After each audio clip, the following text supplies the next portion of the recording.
Welcome into OutKick the show. I am your fearless leader, Clay Travis. I appreciate all of you hanging out with me as we roll through the Wednesday edition of the program. We got some fun things to talk about today. All right. Right off the top, I'll give you my college football gambling picks. I got 10 winners for you. I'll break down those games. We have got blockbuster news from Mexico. Alien skeletons on the congressional floor in Mexico. Who better to break it down than me? We've got the Washington Post and the D.C. establishment going to war with the idea that Joe Biden should be the nominee in 2024. We have got yours truly doing an incredible job of having the down marker on the sideline. I'll discuss. Also, inflation back up to 3.7%. How does that tie in my mind with crime? And one of the Secret Service agents who was in charge of protecting John F. Kennedy has now changed his story as it pertains to the magic bullet.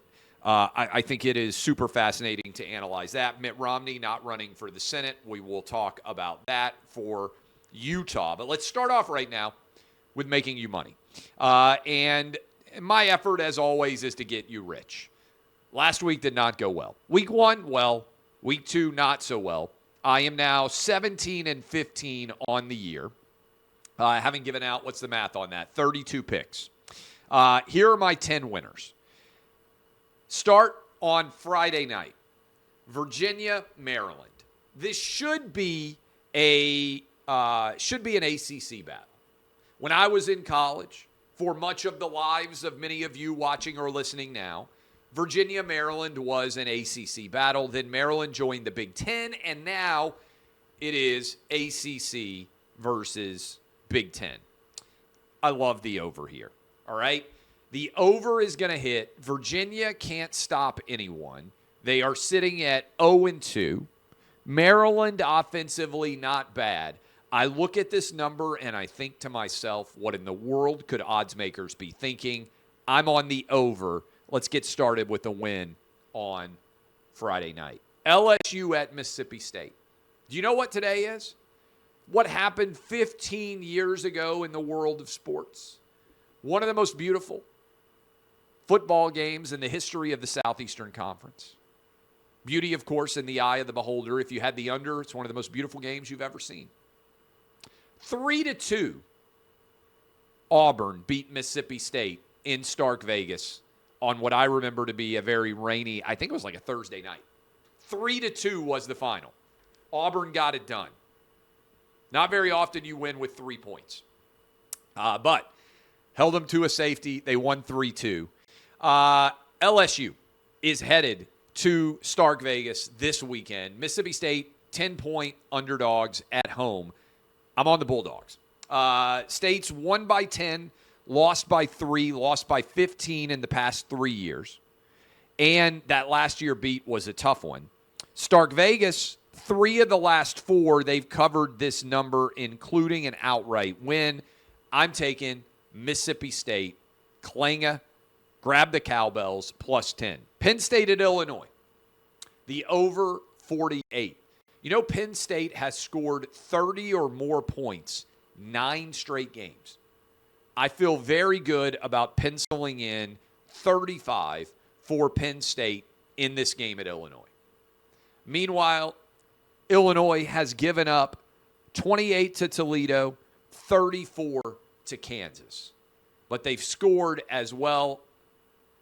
It's important. I saved it till now. Tap the veins, boys and girls. Blood bank guarantee. The over 48 in Penn State, Illinois. By the way, these picks are all up at OutKick. And if you want to find them, just type in Clay Travis Week 3 gambling picks. If you want to know my pick, any week, they're going to go up every Tuesday. All you have to do is type in my name and the week that we're in college football. Boom, it'll pop right up for you on Google. If you're not seeing it and finding it easy, obviously these are all posted at OutKick. Kansas State at Missouri. Going with Kansas State minus the points. Mizzou's not very good. I know Mizzou is 2-0. They are not a good football team. Kansas State is a good football team. Last year, Kansas State blew out Missouri, winning by 23 in Manhattan, Kansas. More of the same in Columbia, Missouri. I got Kansas State minus the 4.5. South Carolina, plus 28 points at Georgia. This is a monster number. I keep losing when I bet in this series. The last 3 games, Georgia has won by 29, 27, and 41. I think I took South Carolina in every one of these games. I keep thinking the Gamecocks are going to play well. I'm going to make the same mistake again, potentially. I've got the Gamecocks plus 28 points in Athens. ULM at Texas A&M. Texas A&M is going to win by 50. I don't know anything about ULM. I know this. Texas A&M gave up 48 points and looked bad on the road against Miami. Coaches then, after a bad performance, often what do? They go and they blow out a bad team to try to make their fan base forget how bad they looked the week before. This is what did I say? We got our ass kicked, so now we're going to try to kick the ass of a bad team to try and hope our fans forget about us getting our ass kicked last week. This is a special. Beyond a shadow of a doubt, I am on Texas A&M minus the points. They're going to win by 50. Tennessee, Florida. This is not a great weekend for college football. People say, Clay, you never admit when you're wrong. Clay, you never accept responsibility when you fail. I am speaking from the heart here.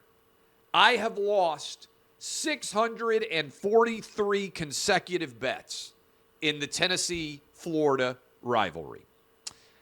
Some of you out there right now, you're going to fact check me.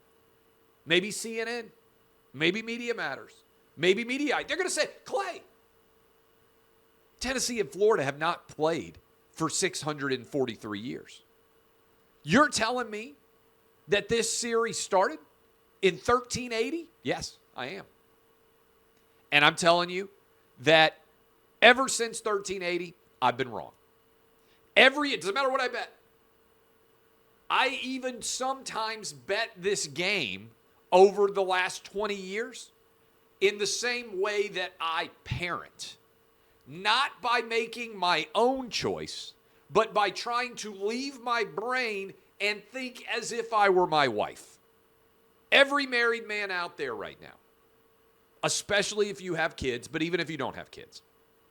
Every married man out there, and I've been married 19 years, at some point in time, you have found yourself not even trying to make the decision that you think is the right one, but trying to make the decision that you think your wife would make if she had the opportunity to make the choice. Not because you're trying to make the right choice, but just because you're trying to make the choice that she will criticize you not for making. Even talking about it, I'm all twisted around in my head. Every married man, you're listening to me right now, you're like, I've been there. Should the kids be able to sleep over at their friend's house? Not what you would say. What would your wife say if she were confronted with this question? And by the way, this is not when you can play the all-purpose, that's a mom question. I play that all the time. Kids come to me, Dad, can we go and spend the night at our friend's house? Ask your mom. Mom is unavailable. Where's mom? Her phone is dead. Mom is in Zumba. Mom said, whatever you do, I'm going out with my girlfriends. Don't call or text me. Just let me have a glass of wine and 10 minutes of peace. Dad's got to make a decision. What does dad do? Dad tries to climb into mom's mind and make a decision not as dad, but as mom. And oftentimes, dad's still wrong. Because, in general, dad is often wrong with everything. Again, married man lesson. That's how I am when it comes to Tennessee, Florida. Having said that, Tennessee is a bigger favorite over Florida than they have ever been in my life. I'm not sure what the absolute latest number is. Let me check it. When I made these picks early in the week, Tennessee opened an 8.5-point favorite over Florida in the Swamp. That number has continued to move, and I want to make sure that I have got the games right as we look forward. This thing, I'm telling you, has moved so many different directions that I can barely keep up with it. I'm on Florida. The number is too high. There is too much that could go wrong. I have seen Tennessee collapse against really bad Florida teams. I am not willing to take Tennessee. I'm on the Gators plus 7.5. Vanderbilt at UNLV, the under 56.5. Barry Odom, head coach at UNLV, formerly of the SEC at Missouri, formerly defensive coordinator at Arkansas. I think he'll be well prepared for Vanderbilt. Vanderbilt, let me just say this, don't understand the scheduling decisions. You go to Wake Forest, you go to UNLV, you're trying to qualify for a bowl game. Doesn't make any sense to me. I am on the under 56.5. Wyoming, you know Wyoming's 2-0, including a win over Texas Tech. They're going on the road against Texas. What did Texas just do? Beat Alabama, as I told you I thought they would, plus 7. Now you're going to tell me that Wyoming, who's 2-0 and has already beaten Texas Tech, going on the road at Austin. Texas been celebrating for multiple days, the biggest win in their program in nearly 20 years. I think that Wyoming covers plus 28.5. Same story. Colorado on the road at Colorado. You got the win over TCU if you're Colorado. You followed up with the win over Nebraska. Colorado State, big rival, has had a week off. They're preparing for you. And then the next 2 weeks for Colorado are Oregon and USC. Coach Prime is going to get his team to 3-0. I do not think, however, that Coach Prime is going to cover for a third straight week. I am taking Colorado State plus 22.5. There you have it, boys and girls. We're going 10-0. All right. Got to talk about it. You guys know that I am a believer in aliens having visited Earth. I even believe that it's possible that we have seen different governments, aliens, actual aliens on Earth. I believe in UFOs. I believe they've come from foreign worlds.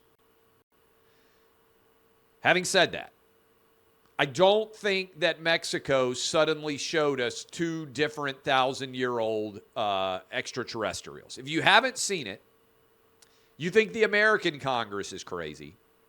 Down in Mexico, they had a guy with tablecloths covering 2 different UFOs, 2 different aliens. And then they ripped the tablecloth right off and unveiled the aliens, and they look a little bit like E.T. and a little bit like Yoda. And let me just say this. I don't think that's very likely. There are manifold ways that aliens could look. I think the chances that they would look like E.T., who Steven Spielberg made up, or like Yoda, who George Lucas made up, pretty small, right? The odds of alien life form looking like pop culture versions of alien life form seems to me low. Just going to toss it out there. So as much as I want to believe that aliens are real, and I do, I don't believe that the unveiling in Mexico on the floor of their Congress of the 2 different potential alien life form skeletons are real. I hate to upset everyone, but I do believe that the truth is out there and that aliens are real. Speaking of aliens, did you see that Mitt Romney, who at times is much like an alien, has decided that he's not going to run for the Senate reelection. Says he's too old. It's time for him to step down. All right, I agree with him on that. But also simultaneously to that announcement is an unveiling that he has been talking for a book for 2 years and that he's been taking shots at everybody in the Senate. I love the people of Utah. Spent a lot of time out there. We're the #1 radio show in Salt Lake City. I think Salt Lake City is beautiful. I love Park City. I love the state of Utah. I think it is crazy that Mitt Romney was ever elected to represent Utah. And I also think it is the right move for him to decide to step down. And I think it's emblematic of the era in which we live that there's actually now more of a battle. Think about this. Between establishment and anti-establishment than there even is between Democrats and Republicans. And the reason why I bring this up is I asked my audience, polled it, you can go check back a while ago. I said, if you had to vote for Mitt Romney or you had to vote for Robert F. Kennedy for president, who would you vote for? 76% of you said that you would vote, 74% I believe it was, said that you would vote for Robert F. Kennedy Jr. That's despite the fact that only, 11 years ago, Mitt Romney was the nominee for the Republican Party to potentially be president. I think that speaks to how out of touch Mitt Romney has become with everyone. And I think he's making the right decision there. All right. We talked about this on the show this morning. And if you missed it, I think this is a big story. And I understand why some of you might believe that it's not a big story. And so I want to pull this up. Ignatius, who is the Washington Post, one of their most read columnists, has a opinion piece that is up and in this morning's Washington Post. And it says, opinion, President Biden should not run again in 2024. And I want to hit you with a couple of lines from this opinion piece. He says, I don't think, and I'm reading from his opinion piece, I don't think Biden and Vice President Harris should run for re-election. It's painful to say that, given my admiration for much of what they have accomplished. But if he and Harris campaign together in 2024, I think Biden risks undoing his greatest achievement, which was stopping Trump. And I want to continue here. Biden would carry two big liabilities into a 2024 campaign. He would be 82 when he began a second term. 77% of the public think he's too old to be effective for 4 more years. Biden's age isn't just a Fox News trope. It's the subject of dinner table conversations across America this summer. And because of their concerns about Biden's age, voters would sensibly focus on his presumptive running mate, Harris. She's less popular than Biden with a 39.5% approval rating. Harris has many laudable qualities, but the simple fact is she has failed to gain traction in the country or even within her own party. Biden could encourage a more open vice presidential selection process that could produce a stronger running mate. There are many good alternatives, but breaking up the ticket would be a free-for-all that could alienate black women. Biden might end up more vulnerable. So this argument, time is running out. In a month or so, this decision will be cast in stone. It'll be too late for other Democrats, including Harris, to test themselves in primaries and see whether they have the stuff of presidential leadership. So he's arguing that Biden needs to decide not to run in 2024. Implicit in this decision, and why this timing is occurring now, and this is important, is because Democrats are panicked that if Joe Biden ends up stepping down and not running or having some sort of health-related concern at some point in the next 14 months, the election is in 14 months, Kamala Harris will get smoked in the general election. She is far less popular than Joe Biden is. So Democrats aren't just trying to move on from Biden. If they moved on from Biden and he had a really popular vice president, they would be very happy to do that and go younger. They're trying to move on from Biden without getting stuck with Kamala Harris. Because the challenge that Democrats have is, how do you run an identity politics-based presidential campaign and party in general, identity politics obsessed, without putting the black woman who is the vice president at the top of your ticket? The answer is you have to have an open primary, and the Democrat collective primary voters have to decide that they don't want Kamala Harris. So it's not any individual racism or sexism. It's the collective will of the party as a whole. See, Kamala Harris represents what Democrats want the truth to be, which is cosmetic diversity matters more than anything. They like Kamala Harris because she's black and female. The problem is that doesn't matter. She's been bad at the job, just like Biden, who is white and male, has been bad at the job. That's because your sex and your race doesn't determine whether you're going to be good or bad at doing a job. It's a function of your ability to do the job. The meritocracy. The best man or woman wins, regardless of what their identity is. That's anti everything that Democrats represent now. So this column doesn't happen by accident. It's been talked about for months. This will be read by Joe Biden and every other member of the Washington, D.C. political establishment. And this is a clear decision that was made to try and build an anti-Biden groundswell. And so there's a reason why they didn't put this column out in June or July. They waited until after Labor Day, when everybody is pivoted. We're 4 months away from the vote starting in Iowa, and they want all of that attention now to rain down on Joe Biden and see if the momentum can build to force him out and allow an open primary process.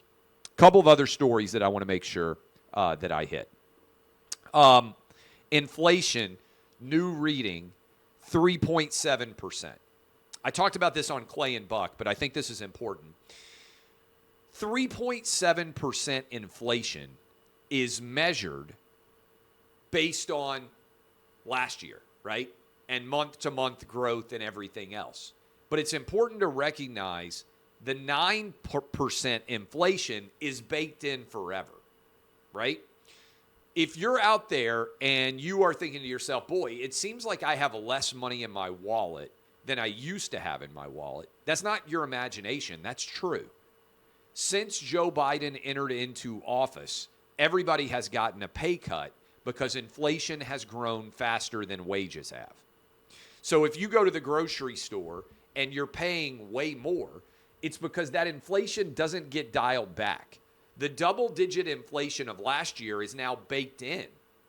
And now we're talking about growing on top of that. And I keep bringing this home because I think a lot of you out there who are like me and have young families, every time I go to the fast food, I go through fast food a lot with my kid. And I understand if you're out there and you're like, you should never eat fast food. Yeah, I'm not the healthiest person on the planet. Go figure. My family loves Chick-fil-A. We go through the Chick-fil-A drive-thru, my family, probably once a week. That's not an exaggeration. The Travis family eats Chick-fil-A at least once a week, which means, given the fact that it's closed on Sunday, at least once every 6 days, either me or my wife goes through the Chick-fil-A drive-thru for our family, okay? I can't go through the Chick-fil-A drive-thru for me and my kids, and oftentimes my wife, without spending over $50. You used to go through the fast food drive-thru to save money. It was the case that fast food was way cheaper than other food you could get. I spend over $50 to get everybody in my family Chick-fil-A now when we go through. It's crazy. Those numbers don't get dialed back. They're baked in now forever. So Joe Biden creating nearly double-digit inflation last year, that dollar figure of inflation cost is never going away. So when you see, inflation is up 3.7%, it's up 3.7% on top of the double digits that have been built since Joe Biden became commander-in-chief. This is a big deal, and I know innately lots of people understand it, but they don't really think about it.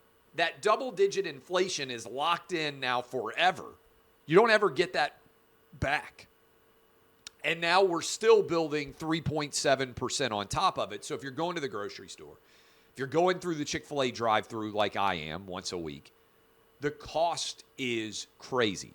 And this also applies, if you heard me talking about it, with crime. What do I mean by crime? Some cities now, they are saying, murder's coming back down. It's not as big of a deal now. Some places, murder's still going up. But the numbers are coming down based off baked in all-time highs. So if somebody says, in 2022, let's just say murder declined by 7% or 6%, it's declining off of all-time highs, which means if you look at it in the context of pre-COVID, pre-George Floyd, pre-defund the police, the numbers are actually triple and quadruple in some cities what they were before the George Floyd defund the police BLM protest started. So we're talking about coming back down off of the highs. The way to measure this is similar for inflation, not by what's happened year to year, but by what's happened this year compared to a couple of years ago. And if that is still going on, then the numbers have often doubled or tripled, or in the case of like Portland, quadrupling the number of murders that used to happen. So, and I wrote about this in my book, Portland, for instance, for most of the 21st century, had around 20 murders a year. City of Portland, very safe, around 20 murders a year. What happened, I write about this in American Playbook, so I'm doing it off the top of my head. I'm not reading directly from it. But suddenly, in the wake of the George Floyd protest and the massive amounts of crime, violent crime that grew, the murder rate suddenly went all the way up to like 80 murders a year in Portland, quadrupled what it was before. Well, then if it comes back down, let's say to 75, yes, it's declining from highs, but what you're actually doing is baking in a new artificial high. And in the case of murders, you're allowing thousands of additional murders to occur while claiming that things are better. Things may be a scintilla better. It's not even better in a lot of places, like Washington, D.C., still setting all-time highs. But some of the places that are claiming, things are getting better, not really. You're just baking in that we have a new normal, and it's double or triple or right around an all-time high. And it's the same thing with inflation. We've baked in a new normal. You don't ever get to go back to the normal. That's why, for people out there who say, I don't understand why people aren't happier, because they know that they're paying way more money for the same stuff, and they have less money in their pocket since Joe Biden became president than they did before. They're not crazy. Finally, and I saw this story, I thought, I need to talk about this. One of the Secret Service agents who was on the John F. Kennedy detail in Dallas in 1963 when JFK was murdered has come out and said he's changing his story as to what happened on that day back in November of 1963. Almost 60 years ago to the day, he's written a new book. And I want to make sure that I get his name right. I sent out this article, and we wrote about it at OutKick, so I would encourage you guys to check it out as well. Paul Landis, he was just a few feet away from John F. Kennedy when he was assassinated in 1963. And he says that his recollection, which he gave to the Warren Commission, He's got a new memoir that he's writing. He says that he did not get everything right, and he's changing part of his story. And that part of his story is how the so-called magic bullet came to be found. He said that the copper-jacketed 6.5 millimeter projectile, the Warren Commission decided one of the bullets fired that day, I'm reading from the New York Times story, struck the president from behind, exited from the front of his throat, continued on to hit Mr. Connolly, somehow managed to injure his back, chest, wrist, and thigh. That is the magic bullet theory. And they said they found the bullet at Parkland Memorial Hospital in Dallas, where Connolly was. He was the governor of Texas at the time. But Mr. Landis, who says he was never interviewed by the Warren Commission, said that's not what happened.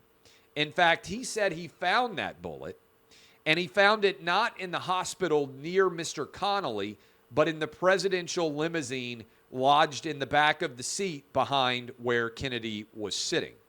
He said he spotted the bullet after the motorcade arrived at the hospital, and he grabbed it to thwart souvenir hunters. And he says he doesn't know why exactly he did it, but he placed it next to Kennedy on the president's stretcher, assuming it could help doctors figure out what happened. At some point, he thinks the stretchers must have been put close together and the bullet fell off, and that is what happened. He thinks this bullet struck Kennedy in the back, but for some reason was undercharged, didn't penetrate deeply, and therefore it popped back out into the car.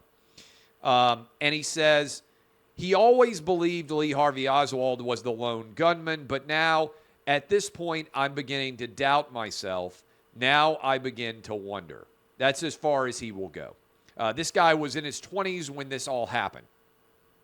And now some people are asking, wait a minute, was this true? Is it not true? I do think that the bullet discovery is an important aspect here. And his recollection is tough. I think it's worth... let me just read what he says. This is the New York Times telling his story. At the first shot, Mr. Landis turned to look over his right shoulder in the direction of the sound, but spotted nothing. Then he turned to the limousine and saw Kennedy raising his arms, evidently hit. Suddenly, Mr. Landis noticed Mr. Hill, another Secret Service agent, had leapt off their follow-up car and was sprinting toward the limousine.